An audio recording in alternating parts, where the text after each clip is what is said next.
Hi guys, this is Heba Patel. Congratulations to Volga Media for 17 million subscribers. Please do subscribe to Volga Video. దర్శకుడిగా తక్కువ కాలంలో మీ అందరి అభిమానాన్ని పొందాను. చాలా సంతోషం. దర్శకుడిగా బిజీగా ఉన్నా కూడా నిర్మాతను ఎందుకు అయ్యానంటే ఒక రీజన్ ఉంది. కారణం రామానాయుడు గారు.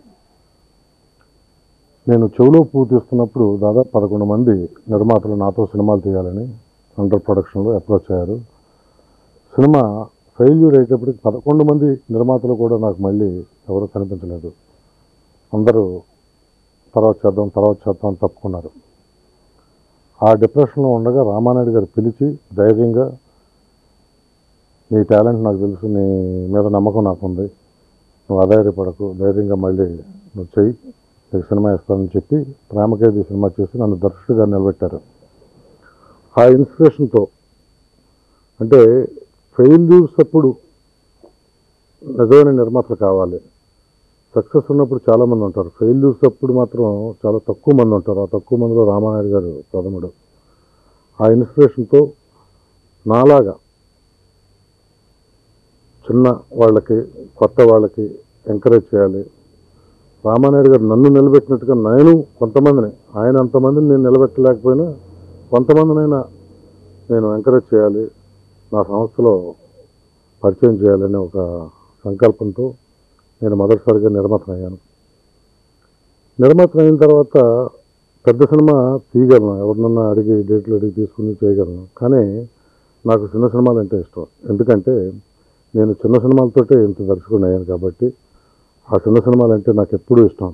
కాబట్టి పెద్ద సినిమాలు చేస్తున్నా కూడా నా చిన్న సినిమాలు ఎప్పుడూ నేను అశ్రద్ధ చేయలేదు, వాటిని ఎప్పుడు వదిలిపెట్టలేదు, వాటికి దూరంగా ఉండలేదు.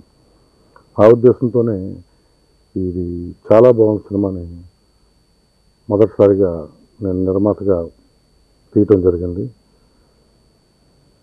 తీసినప్పుడు ఈవి సత్యనారాయణ సినిమా తీస్తున్నాడంటే కొంత కాన్సన్ట్రేషన్ ఉంటుంది, ఏం చేస్తాడు ఏం చేస్తాడని. దర్శకుడిగా బిజీగా ఉన్నాడు కదా, ఎందుకు వీడికి మళ్ళీ ఆస్ట్రైన్ కొంతమంది అనుకోవటం కూడా జరిగింది. కానీ నేను వాటిని దేన్ని ఖాతరు చేయలేదు. ఎందుకంటే ఒక మంచి నిర్మాతగా దానికి రామానాయుడు గారి స్ఫూర్తి నాకు. ఆయన ఎప్పుడు ప్రతి రూపాయిని స్క్రీన్ మీద కనిపించేటట్టు చేస్తాడైనా. ప్రాజెక్ట్ని చిన్న పెద్ద అని తేడా చూడ్డు, మంచి కథ, ఆ కథకు తగ్గట్టుగా ఖర్చు పెట్టి ఎక్కడ కాంప్రమైజ్ కాకుండా మేకింగ్లో ఆయన చక్కగా చేస్తాడు. కాబట్టి ఆయన సినిమాలు అన్నీ కూడా సక్సెస్ వస్తాయి. ఆ ఇన్స్పిరేషన్తో సినిమా తీస్తే అలాగే తీయాలి, అంతేకాని ఎవరినో ఈ సచిత్రంలో లేకపోతే వేరే హీరోనో పెట్టుకుని ఏదో 4 రూపాయలు సంపాదించుకుందాం అనే కాకుండా కథకు అన్యాయం జరగకుండా చేయాలి. నేను చాలా సినిమాలు తీశాను, కానీ పరిపూర్ణంగా ఏ సినిమాకి న్యాయం చేయలేదు. ఎందుకంటే ఆ హీరోలు ఇమాజిన్ దృష్టిలో పెట్టుకుని ఆ హీరోల రేంజ్ బిజినెస్, ఈ హీరోకి ఎంతో బిజినెస్ అవుతుంది, ఇంతకు మించి ఎక్కువ తీస్తే వర్కౌట్ కాదు. కాబట్టి నిర్మాత ఇబ్బంది పడతాడు. కాబట్టి ఎక్కువ చేయాలన్నా కూడా దాన్ని ఇంకా బాగా చేయాలనే తాపత్రయం ఉన్నా కూడా చేయలేని పరిస్థితి ఏర్పడుతుంది. ఎక్కడో చోట కాంప్రమైజ్ కావాల్సిన పరిస్థితి వస్తుంది. ఆ కాంప్రమైజ్ కాకుండా పరిపూర్ణంగా చిన్న సినిమా అయినా పెద్ద సినిమా అయినా మనం చెప్పదలుచుకున్నది చక్కగా చెప్పగలగాలి. దానికి బడ్జెట్లు, ఈ మీ ఇతరత్ర ఇబ్బందులు రాకూడదనే ఉద్దేశంతో ఖర్చుకు వెనకాడకుండా నా కథకి ఏమి కావాలో దర్శకుడిగా నేను ఏమి చేయాలనుకుంటున్నానో అది మొత్తం ఈ చాలా బాగుంది సినిమాలో చేశాను. దీన్ని ఒక ఎక్స్పెరిమెంటల్ ఫిల్మ్గా నేను చేశాను. ఎక్స్పెరిమెంట్లు చేయటం అనేది నాకు మొదటి నుంచి కూడా ఇష్టం. దానికి మీ ఆదరణ ఎప్పుడూ ఉంది. ఉదాహరణకి జంబలకట్ పంపదీసినప్పుడు అందరూ తిట్టారు నన్ను ఇండస్ట్రీలో. ఏంటి వీడికి పోయే కాలం ఈ సినిమా తీస్తున్నారు, ఏంటి ఆడవాళ్ళు మగవాళ్ళు అవుతుంటారు, మగవాళ్ళు ఆడవాళ్ళు అవుతుంటారు. కానీ నేను భయపడలేదు. కొత్తదనాన్ని ఎప్పుడు ప్రేక్షకులు ఆదరిస్తారు, ఎప్పుడు కొత్తదనాన్ని కోరుకుంటున్నారు అనే నమ్మకంతో ఆ రోజు నేను బిగినింగ్ డేస్లో కూడా ధైర్యం చేసి ఆ సినిమా చేశాను. అలాగే ఆమె సినిమా, కమర్షియల్ సినిమాలు ఎన్ని తీసినా కూడా దర్శకుడిగా తృప్తినివ్వని రోజుల్లో ఆమె సినిమా తీసి ఒక మంచి దర్శకుడు ఈవి సత్యనారాయణ ఎటువంటి సినిమాలు కూడా తీయగలడు అనిపించుకోవటం కోసం ఆ సినిమా తీశాను. దాన్ని చక్కగా ఆదరించారు. అదే ఇన్స్పిరేషన్తో ఒక కన్యాదానం తీశాను, తాళి తీశాను, మా నాన్నకి పెళ్లి తీశాను. ఈవేళ చాలా బాగుంది తీశాను. ఇవన్నీ కూడా చాలా డిఫరెంట్ పాయింట్స్, ఒక మెసేజ్తో కూడుకున్నటువంటి సబ్జెక్టులు. చాలా డేరింగ్ కావాలి, డేరింగ్ అంటే గట్స్ కావాలి. ఇటువంటి సినిమాలు రిస్క్ అవుతాయేమో అని భయపడే వాళ్ళకి ఇటువంటి పాయింట్లు ఉంటేనే ఆదరిస్తారని అవి ప్రూవ్ చేసినాయి. కాబట్టి నాకు ఈ కొత్త పాయింట్ని చాలా బాగుంది సినిమాలో చాలా కొత్త పాయింట్ని చెప్పడం జరిగింది. చాలా అద్భుతమైన పాయింట్ అది. డైలీ సమాజంలో ఏదో ఒక కార్నర్లో అది ఆ ప్రాబ్లం ఉంటుంది. అది ఏమిటన్నది రేపు మీకు సినిమా చూస్తే తెలుస్తుంది. ఆ ప్రాబ్లంని చాలా చక్కగా చెప్పాం. చూసిన వాళ్ళు ప్రతి వాళ్ళు రషెస్ చూసిన వాళ్ళు కానీ రికార్డింగ్ దగ్గర కానీ డబ్బింగ్ చెప్పేటప్పుడు కానీ అందరూ చాలా బాగా చెప్పారు. ఆ పాయింట్ని చాలా కన్విన్సింగ్గా ఉంది, చాలా అద్భుతంగా చెప్పారని చాలా ప్రశంసలు కురిపించారు.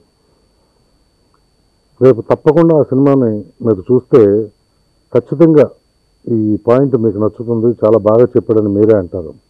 ఈ సినిమా మేకింగ్ విషయానికి వస్తే నేను సినిమా షూటింగ్ స్టార్ట్ అయ్యే ముందు వరకు నేను నిర్మాతగా వ్యవహరించాను. ఆ తర్వాత నేను దర్శకుడిగానే ఉన్నాను. ఏ రోజు నేను ప్రొడక్షన్ వైపు కన్నెత్తి చూడలేదు. దర్శకుడిగా నాకేం కావాలి, నేనేం చేయాలి, రేపేం కావాలి అవి నేను చెప్పడం జరిగింది తప్ప ఇది ఎక్కువ అవుతుందా తక్కువ అవుతుందా లేకపోతే దీనికి ఎంత అవుతుందని ఎప్పుడూ నేను ఆలోచించలేదు. ఇంతవరకు కూడా నేను ఇవాళ ఆల్మోస్ట్ ఫినిష్ అవుతున్నా కూడా ఇంతవరకు నేను ఏది లెక్కలు చూసుకోలేదు. ఎందుకంటే చూసుకుంటే ఏమో భయం వస్తుందేమో, మళ్ళీ ఏదో ఆదా చేయాలని లేకపోతే ఏదో పొదుపుగా చేయాలనే ఒక ఉద్దేశం వచ్చి దాన్ని ఎక్కడైనా కాంప్రమైజ్ అవుతాననే భయంతో నేను ఇంతవరకు దేన్ని లెక్కలు చూసుకోలేదు. అంత కాన్ఫిడెంట్గా నేను ఈ సినిమా చేశాను. ఎందుకంటే ఆ ధైర్యం, సబ్జెక్ట్ బాగుంది కాబట్టి ఖచ్చితంగా ఈ సినిమా ప్రేక్షకులు ఆదరిస్తారనే నమ్మకంతో నేను అనుకున్నది, దర్శకుడిగా అనుకున్నది పూర్తిగా ఈ సినిమాలో చేయగలిగాను. ఇదే బయట నిర్మాతకైతే నేను అంత క్వాలిటీగా చేసి ఉండేవాడిని కాదు. ఖచ్చితంగా ఎక్కడో దుక్కుని కాంప్రమైజ్ అయ్యేవాడిని, 50-60 లక్షల రూపాయలు సేవ్ చేసి ఉండేవాడిని. ఎందుకంటే నా నిర్మాత నష్టపోతాడేమో, ఈ హీరోకి ఎంతకంటే ఎక్కువ బిజినెస్ కాదేమో అనే భయంతో నేను ఎక్కడ చోట కాంప్రమైజ్ అయ్యి ఉండేవాడిని. కానీ నేను ఈ సినిమా విషయంలో నేను కాంప్రమైజ్ అవ్వలేదు. అలాగే చాలా బాగుంది సినిమా.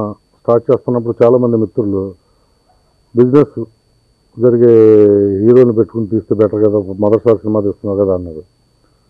నేను బిజినెస్ అయినా అవ్వకపోయినా నాకు రామానాయుడు గారు ఆదర్శం. ఎందుకంటే ఆ రోజు నాకు ప్రేమ ఖైదీ నేను ఫెయిల్యూర్లో ఉన్నప్పుడు ఇచ్చాడు. అలాగే ఇవాళ శ్రీకాంత్కు నవీన్కి హిట్ లేకపోవచ్చు, వాళ్ళు హిట్ సినిమాలు చేశారు, వాళ్ళు మంచి హీరోలుగా ప్రూవ్ చేసుకున్నారు. ఒక సినిమా ఆడినంత మాత్రాన వాళ్ళని తీసి పారేయాల్సిన పరిస్థితి తప్పది. నాయుడు గారు అలా అనుకుంటే ఇవాళ నేను లేను. కాబట్టి నాకు ఆ భయం లేదు. నా కథను నేను నమ్ముకుని తీస్తున్నాను. కాబట్టి నా సినిమాకి ఎవరున్నా ఖచ్చితంగా బాగుంటుంది. వాళ్ళిద్దరూ అయితే కరెక్ట్గా యాప్ట్గా ఆ క్యారెక్టర్లు సరిపోతారనిపించింది. వాళ్ళిద్దరిని తీసుకుని ధైర్యంగా నేను సినిమా చేయగలిగాను.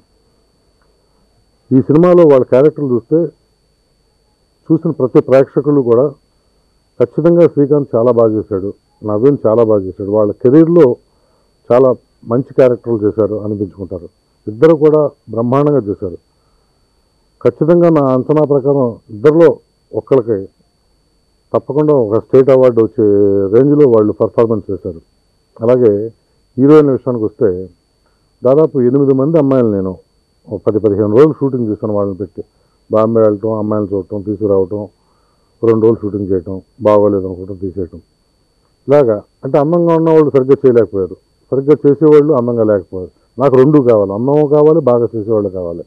కాంప్రమైజ్ అవుతే సొంత సినిమాలో హీరోయిన్లు సరిగ్గా లేరు అంటారు, ఆ మచ్చ నా మీద పడకూడదు, ఆ ఇది రాకూడదు అనే ఉద్దేశంతో కాంప్రమైజ్ కాకుండా ఖర్చుకి వెనకాడకుండా దాదాపు 8 మంది అమ్మాయిలని సెలెక్ట్ చేసి ఫైనల్గా 2 అమ్మాయిలని, మాళవిక, ఆశ అనే అమ్మాయిలని సెలెక్ట్ చేసి వాళ్ళిద్దరిని పెట్టాను. వాళ్ళిద్దరు క్యారెక్టర్లు సినిమాలో చూస్తే చాలా సీనియర్ మోస్ట్ ఆర్టిస్టులు ఏమో ఒక 100 సినిమాలు చేస్తారేమో ఇంతకు ముందు అనిపించే రీతిలో వాళ్ళిద్దరూ కూడా చక్కగా నటించారు. క్యారెక్టర్ని బాగా అర్థం చేసుకుని ఇద్దరు కూడా అద్భుతంగా నటించారు. ఇంకా సినిమా రిలీజ్ కాకుండానే వాళ్ళకి దాదాపు 5-6 సినిమాల్లో ఆఫర్ వచ్చింది. అంత మంచి పేరు తెచ్చుకున్నారు. అలాగే కమెడియన్ ఎల్బి శ్రీరామ్, చాలా సినిమాల్లో చాలామంది కమెడియన్స్ని ఇంట్రడ్యూస్ చేశాను, కానీ ఈ సినిమాలో ఎల్బి శ్రీరామ్ చాలా అద్భుతంగా చేశాడు. తను నాకు రైటర్గా 7-8 సినిమాలు వర్క్ చేశాడు. ఈ సినిమాలో మొట్టమొదటిసారిగా ఒక డిఫరెంట్ క్యారెక్టర్ చేశాడు. ఇంతకుముందు అటువంటి చిన్న చిన్న వేషాలు వేరే వేరే సినిమాల్లో చేసినా కూడా ఫుల్ ఫ్లెడ్జ్డ్ క్యారెక్టర్ ఈ సినిమాలో హీరోయిన్ ఫాదర్గా చేశాడు. అద్భుతంగా చేశాడు. డబ్బింగ్ చెప్పినప్పుడు చూస్తే చాలా బాగా చెప్పాడు, నాకే అనిపించింది. 4-5 సార్లు నేను అతను మెచ్చుకోవడం జరిగింది, అంత బాగా చెప్పాడు. ఆ క్యారెక్టర్ ఖచ్చితంగా మీ అందరికీ నచ్చుతుంది, మీరు అందరూ తనను ఆశీర్వదిస్తారని నమ్ముతున్నాను.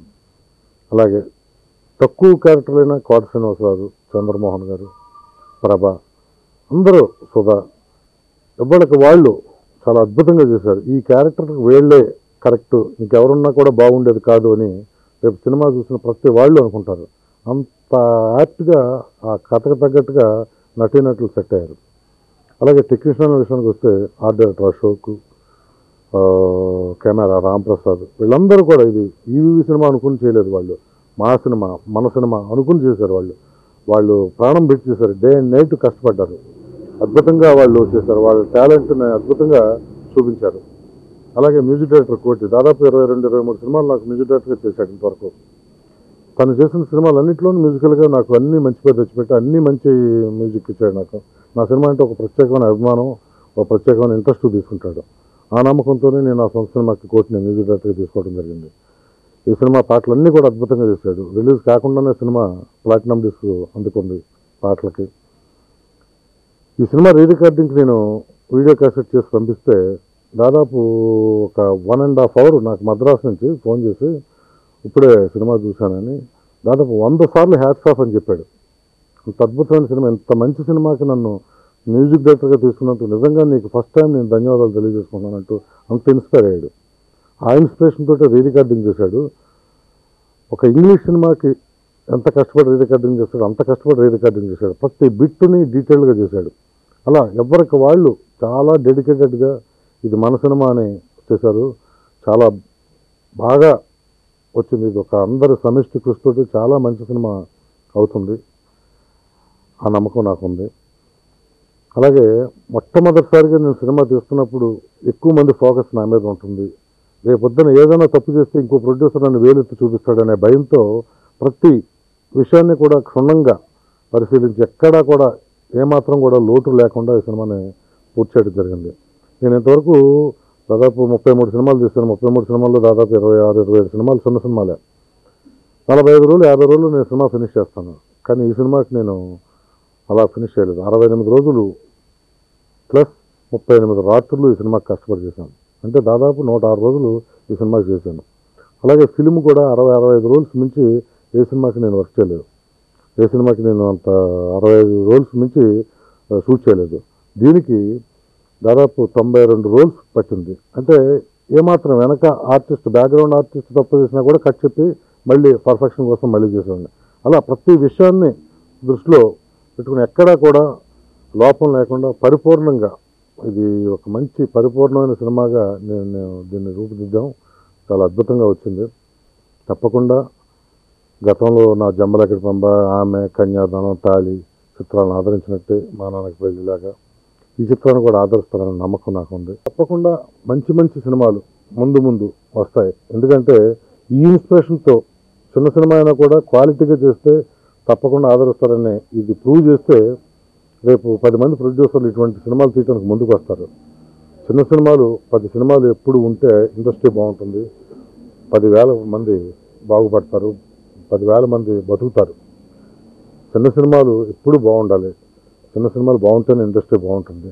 కాబట్టి ఇటువంటి చిన్న సినిమాలని బ్రతికించమని వీటిని ఆదరించమని మనస్ఫూర్తిగా కోరుకుంటూ సెలవు. Volga Videos. Congratulations, 17 millions. Congratulations to Volga Video. మనస్ఫూర్తిగా శుభాకాంక్షలు.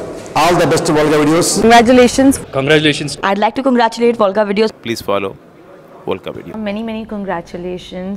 వోల్గా వీడియో వారికి నా శుభాభినందనలు. మీ అనంత శ్రీరామ్.